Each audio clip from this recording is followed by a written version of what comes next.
দর্শক, একটি তাজা খবর। সম্ভবত পাকিস্তানের কাছ থেকে তেল কিনতে হবে ভারতকে, এমন ভবিষ্যৎবাণী করেছেন ট্রাম্প।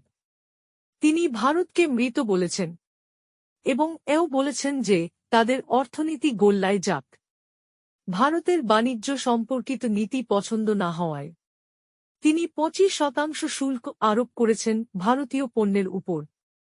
ভারতের সাথে বাণিজ্য করে এমন অনেক ব্যক্তি ও প্রতিষ্ঠানের উপর চলছে ট্রাম্পের নিষেধাজ্ঞা। ফলে ভারতের তেল পাওয়া প্রায় বন্ধ হয়ে গেল। চীন ও রাশিয়াও হয়তো প্রেসিডেন্ট ট্রাম্পকে না রাগিয়ে ভারতকে তেল দেওয়া কমিয়ে আনতে পারে, ভবিষ্যতে জ্বালানি না পাওয়াতে।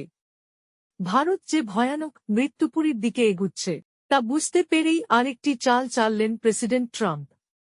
ট্রাম্প পাকিস্তানের সঙ্গে একটি চুক্তির ঘোষণা দিয়েছেন, যার মধ্যে থাকবে তাদের বিশাল তেলের ভাণ্ডার উন্নয়ন।